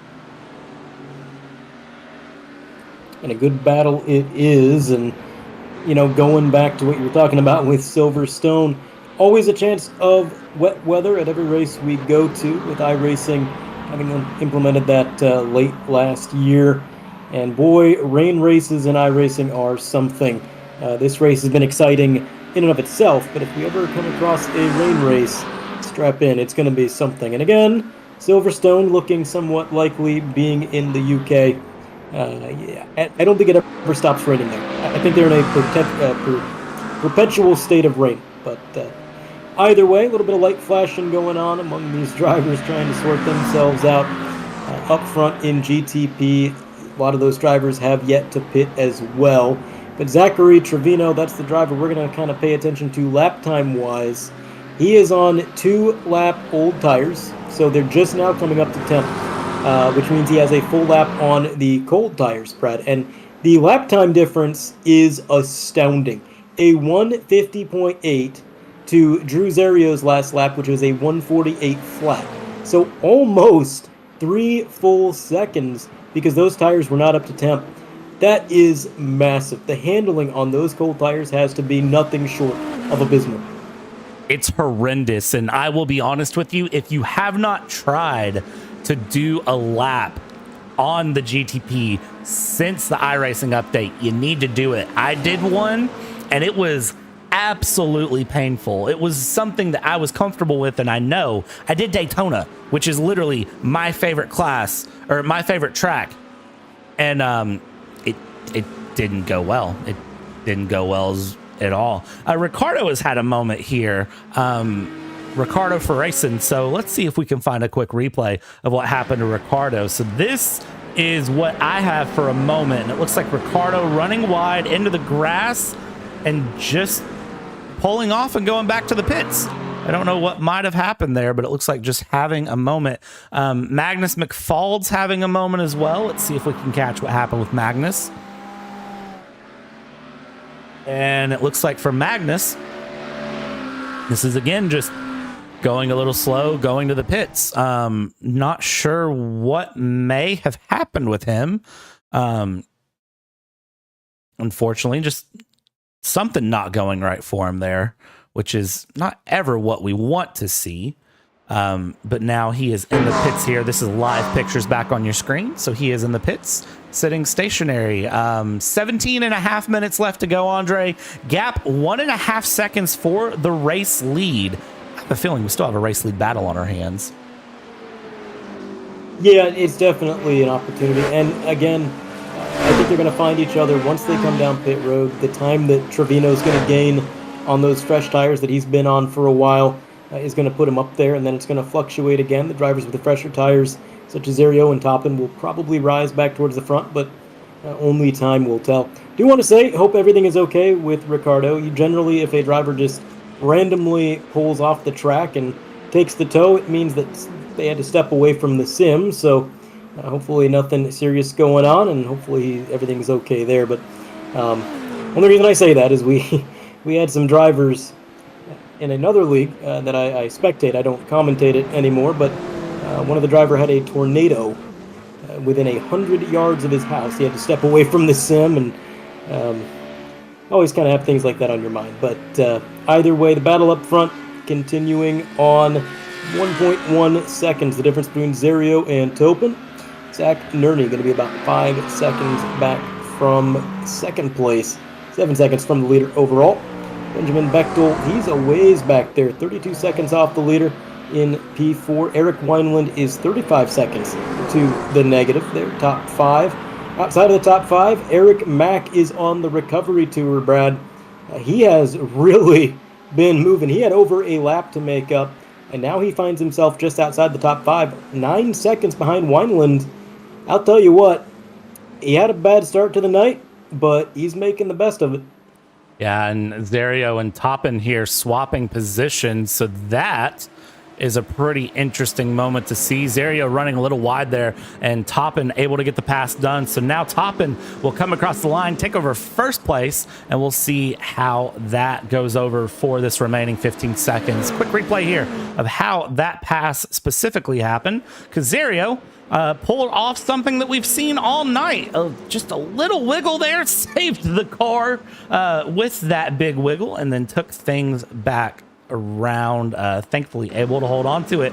But now 15 minutes left to go. 0.3 of a second separates your race lead after 75 minutes of racing, with only about 9 laps left to go here around Sebring. Zario's got to bring something to the table to be able to get this pass done. He's got to have something in this car to really be looking to get this battle going. And for Zario, I mean, you just ain't nothing to it but to do it. You've got 1 lap fresher tires, which isn't a lot, all things considered, and you've just got to find the move and make it stick here.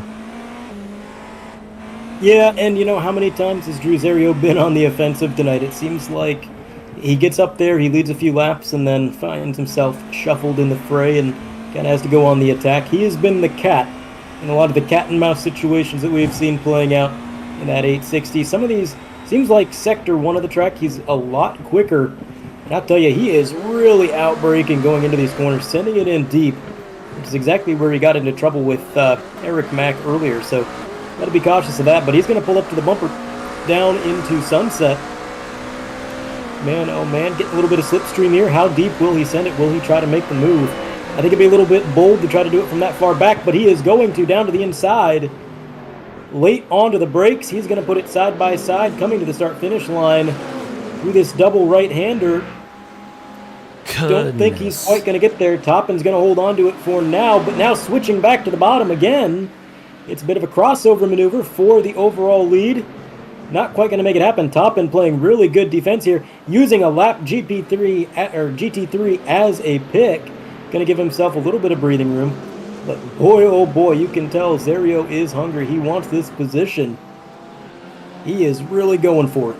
Had to make it stick, had to do something to make it work, and doing a beautiful job of doing just that, bringing things through as we continue our escapades, our charades, our battles all the way through the field. And we continue on with only about 12 minutes left. I can't even do the math on how much time is left. 12 minutes left to go here in this race. So we'll keep things going. It's been such a good race from the top to the bottom. And it's amazing to think that the gap separated by under a second for the race lead at this point.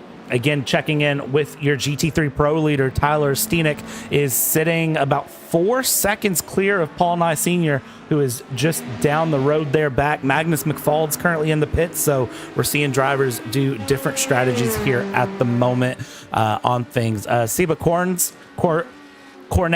there we go, Cornez, currently sitting in P1, 23 seconds up on GT3 AM. And I will tell you, there will be some reclassification of Pro and AM after the first few rounds of the season. You could see some Pro drivers move up to GTPs. You could see some AM drivers move up to Pro. You could even see some Pro drivers drop down to AM. So it is possible, depending on pace, to kind of get that grid rearranged after the first couple rounds. But as it stands right now, a 23 gap lead for Cornez on Spence Smith. And that is about what you need. Is that? Oh, was that? Who was that just spun? That was heartbreaking. Just right off the corner of the screen, and I don't know who that was. Yeah, not able to identify it quite yet. As I believe we're still on live scenes, using up the curb here. See, this is the replay. No, that is the replay. Yeah, so that was Ruslan Balon is who that was. So let's get one more better angle of that here, so that way we can really see how that happened. And looks like just a little too much curb, and it just came out of the pit, so I think the tire's a little bit colder than you really wanted for that. Yeah, I mean, again, those tires will come out and bite you, and getting up on that curb is going to shift the weight of that car. It's going to unsettle it, and it will lead to mistakes. So you got to be cautious of it, especially at night. Sometimes it's hard to see where the track is rubbered up and see exactly how much of that curb you're using. But in the meantime, trying to make a bit of a recovery there after his incident. Still 1.2 seconds for the overall lead. And you were talking about the driver reclassifications. I do believe Seba Cornez is going to be moving up into the pro. There's no way they're not. They are far and away dominant in the amateur class, having a really good run. They would be third among the pros if they were in that division. They are currently beating, let's see, how many pros? 1, 2, 3, 4, 5, 6, 7, 8, 9, 10 pros behind that amateur 069 machine. They're having a great night. Absolutely dominating in that car. Boy, oh boy, lots of traffic for these leaders trying to sort it out. And this is just, oh, this is so difficult. When they are in a line and they're just far enough apart, you get around one, you immediately got to deal with the next.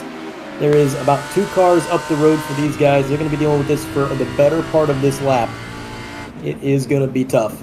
Well, and here's the thing, too, to remember is they're doing this at night. It's one thing to be doing it during the day when you know everybody can see, but when you're doing this at night, I mean, it's almost a different track, a different layout. It makes it completely different to run as we ride on board here with Drew Zario. 1 second to the bad on Matt Toppin here trying to make a move. I tell you who else is trying to make a move. Eric Wineland is that. Was a Mercedes sitting stationary backwards behind. Who in the world was that? I believe that was, no, it wasn't Spence Smith, but who in the world was that? Andrew Park? No, we'll find it on replay here in just a moment because that was some heads up driving. That was Chad Tabala. Let's get a replay here of how that happened. And here it is. That's the, that's the F1 safety car and trying to pull a Burt Mylander and just not enough throttle to get that Mercedes to stick around. Yeah, I mean, sometimes with those sports cars, depending on what gear you're in, you're not quite going to get the revs you might need to get yourself pulled around. But in the meantime, live scenes, lots of headlights, lots of cars that are becoming more difficult to discern as the sun has dropped and night has fallen here at Sebring. But all I know is there's Eric Wineland in that Dex HP02. He is up into P5. Let's see, what gap does he have over Trevino? About 24 seconds over Trevino. We'll see if Trevino can get up there and battle for a top 5 in the next 7 minutes. I doubt it. It would be quite the feat. But you never know. It's not over till it's over, and oh my goodness! Hibbs, White Hibbs again! The same wall that took the front of his car earlier just took so much more. Goodness gracious me. I don't even know what to say to that other than, well, here's your PTR TV replay because you know we're going to make a replay of that. Look at that. Going very wide and then just very wide and very wide some more. And, oh, man. You want to talk about being scared. You know what, though? He went wide in the first apex. And if you notice, he got back in the throttle. He said, all right, I guess we're ripping the high line here. He committed to it, and I respect that. I do too. That's one of those things that takes guts. All right, so we have Deb Board On in chat that is correcting us that Bourdon for Borden is Board On. So Board On is what we're looking at there. So again, we're still learning the league. We're still learning everything. So if you see us absolutely butchering a family name, we do apologize. Feel free to correct us in chat or tell your driver that you know and love to send us a direct message on Discord and yell at us because they're more than welcome to do that. So Bourdon is, of course, Colin Bourdon in the 184 BMW right here, currently sitting in 4th in class. We're going to jump back up with Eric Wineland now because look at this side-by-side action and backs out of it into Sunset Corner. Is going to try to take the alternate line around, trying to get past Benjamin Bechtel. And doing a fairly good job of keeping those cars together, but doggone for a moment. That scared me. Yeah, that was a little bit sketchy there for a moment. Eric Wineland going on the offensive here. He's been reeling Bechtel in a little bit lap after lap. If we look at the lap times, he was about 0.3 faster on the previous lap, and that's about the same pace that he's been catching him for a while. Now, the thing is, catching up to this guy and making the move is going to be a whole other ordeal. It seems like the GTPs have had a little bit of trouble passing. You really got to set them up and prepare your overtakes ahead of time. Eric Wineland hard onto the binders. He's going to be right at the bumper of that machine. The number 28, Benjamin Bechtel. Down into this left-hander, flat out. He's within striking distance, Brad. It's just a matter of what part of the track does he decide to make the move. Is he going to do it into Sunset like we've seen so many times before? If he keeps getting loose like that, giving up time, he will not be close enough to. Yeah, he's definitely going to have to figure something out there if he can, but again, it's He's got a run, though. so hard to do. He does have a good run. We'll see what can he make work. He's looking good here through the last part of the infield. If he can get a good run back down the back end, it's just hard. It's very hard to nail things through going on to Ullman. Does he have enough to really make it work? If I can find the right camera, there we go. And now he's right on the rear bumper. He's going to split it out, try to go to the outside on Sunset. And as they go, the inside is defended by Bechtel. Outside run here by Wineland. Wineland's going to cross it back through. He still has a run. He's going to bring it back to the side. Big wiggle there. He has to defend and go through. And now they run side by side down the main straight into turn one. Who's going to come out ahead here? 3 minutes, 50 seconds to go. And, well, Eric Wineland backs out of it yet again, but I don't think he's done here at all, Andre. I think he's going to look and try to fight this through. I think this is the case of live to fight another day because, man, that was close. Yeah, I mean, live to fight another day, but also 3 minutes, 3.5 minutes is going to be less than 2 laps. So there is not a lot of racing left here at Sebring. We've been under green for about 87 minutes. So you're going to have to make the move sooner or later. You cannot be too patient here. But also, I've seen a lot of bobbles, a lot of mistakes that have cost Wineland that time. When I think overall, when he's hitting his marks, he's a little bit quicker. He's just got to clean up those mistakes, and he's got to do it quick. Yeah, definitely got to make it work where you can. It's one thing to catch, it's another to pass, and it's another thing to catch and pass at the rear end of a 90-minute race. These drivers have driven a race of attrition here. It's been amazing. Look at this, using the lap traffic to pick.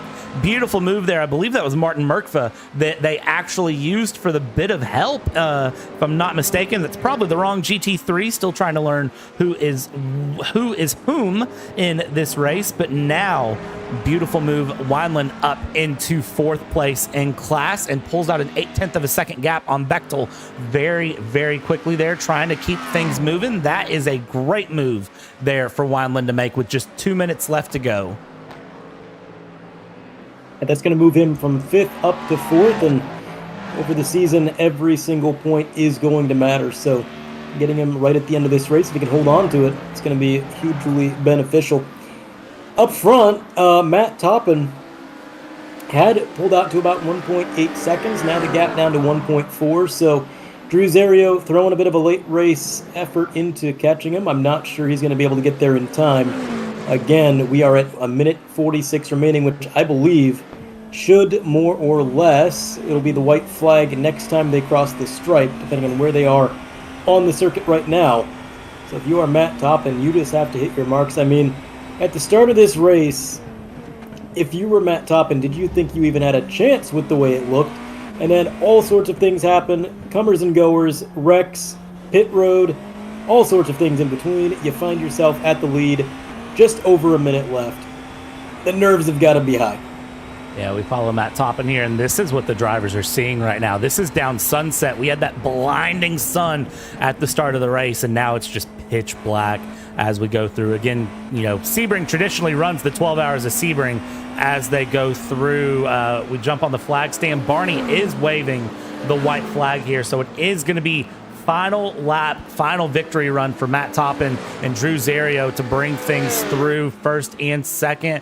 If they have any more to give, that is the gap after 90 minutes, 1.3 seconds. Matt Toppin started 8th on the day and is all the way up. We've got battles happening back in GT3 that I don't want to disregard here, because Vasselman is fighting Kylan Bruce for 4th place overall, and you still have Bechtel that is fighting with Eric Wineland for 4th place in GTP. These battles are not done, nor are they dusted. Brian Materrell has picked up a penalty that will need to be served. That is unfortunate to see. Here is Bechtel just now coming across the line.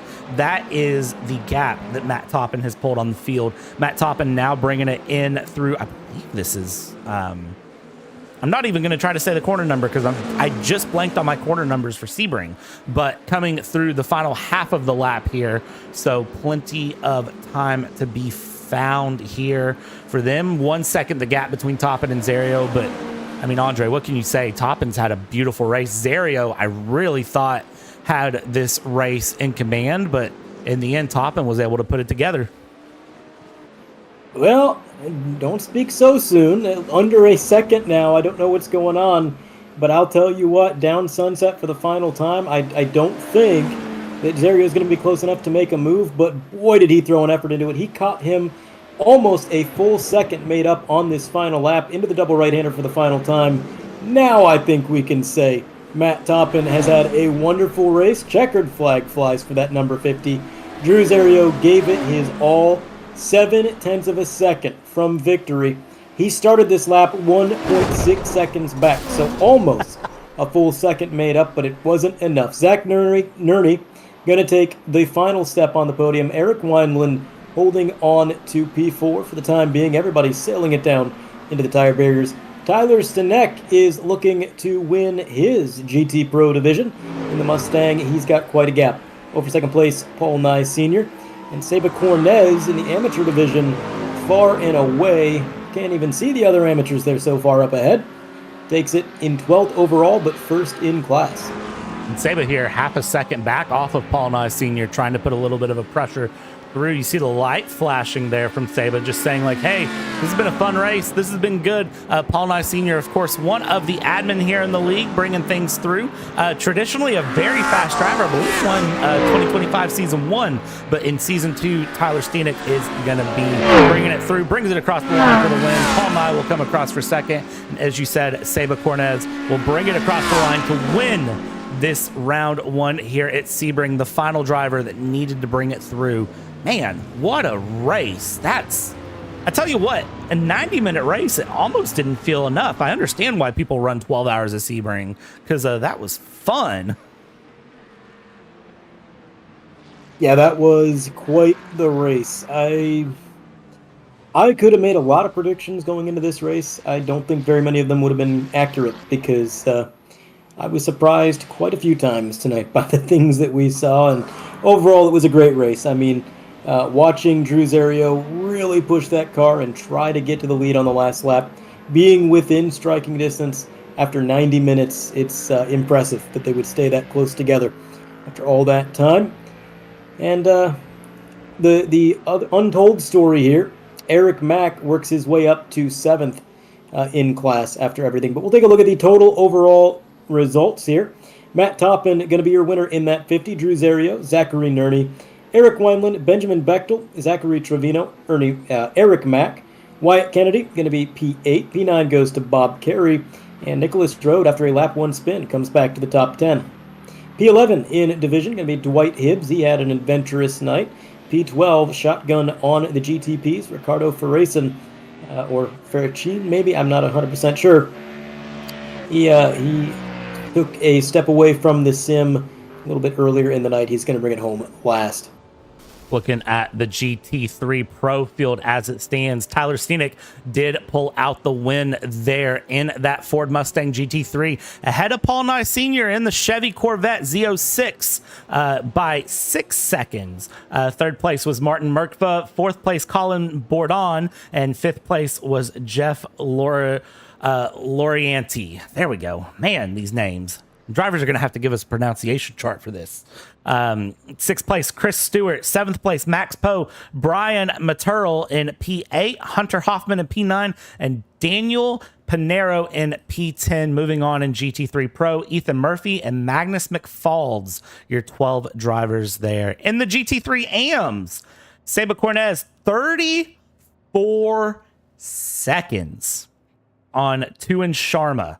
I mean, that's a ridiculous gap. Spence Smith in the 4.36 was down a lap. Kylan Bruce, Seth Vosselman, Lamette Poles, Christopher Ondera, Matthew Santercero, Andrew Parker, and Tanzuis in 10th place. And then from there, you had Lucas Blade, Christian Cardona, Kyle O'Grady, Baron Neckis, Ruslan Bullen, Chad Tabala, Nathan Hemperly, Marcus Wollman, and Michael Webb, your 19 drivers that were in the GT3 AM field. In the standings, well, your championship standings are going to look exactly how I just read them out.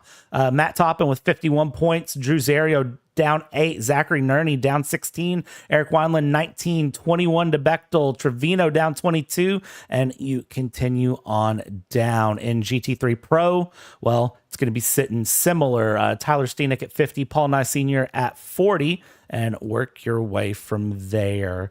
And then here is your top 10 in the GT3 AM as they currently stand. These points are very tentative and are subject to change before next week, so do not put a lot of banking on those. Admin have to review the race. They might have some post-race penalties to hand out and some different things to go through. And I tell you what, while we're looking at a very, very sad Sebring here, I'm going to actually take us back to our B-roll of sunny Sebring, because looking at dark night lights is not exactly what I think we all want to look at. So, Andre, what did you think about this race overall? Well, anytime that we can get to the end of a 90-minute race and the overall lead is less than a second apart, that is a success. That is a testament to not only what an entertaining league it is, but also the ability of the drivers involved and how close they are in skill. I think this is a huge indicator. Obviously, being new to the league in the booth and, kind of getting a feel for everything, I think we're in for a really great season. I'm glad we're covering it here on PTR TV because I can't wait to see it all. Absolutely. It's going to be amazing to watch. And I do want to thank everyone for being along with us for the ride. It's going to be so great to see how this series evolves over the next 12 weeks. It's the first time this series has ever had a live stream, and we're very thankful to be the ones bringing them to the big screen. Couldn't think of anyone else who could do it justice. Yeah, there's a couple of technical difficulties here and there, but hey, you know what? Welcome to PTR TV. Week ones are never perfect, but we promise you the wait will be worth it. It's been so much fun to have this race going, and I just can't wait to see where this league goes. As soon as they approached me back earlier in the year, they wanted that season finale at Spa broadcast. I just knew there was something special, hanging out in the chat, talking to the drivers, talking to the admin, getting used to everything. It's been so much fun. I want to thank everyone who has stuck around for this live stream here today at Sebring, supporting the league, supporting us here at PTR TV. Make sure you like, subscribe, ring the bells, do everything to support us here for free. And Andre, if you have no final thoughts, I'm going to send this thing off.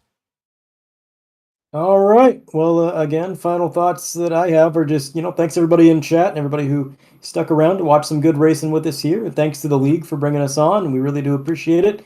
And most importantly, my goodness, I am sorry to everybody whose name I butchered, because I'm sure there was a few. And again, DMs are open. Let me know how bad I butchered it. We'll correct it in the future. But overall, looking forward to next week. All right. And wow, I can't talk. I've been doing this for how long now? And I all of a sudden mess up the outro. On behalf of Andre, my name is Brad. We've taken you start to finish here for Elbows Out around Sebring. Be sure to join us next week at Portimao, where we'll take you start to finish yet again. Good night.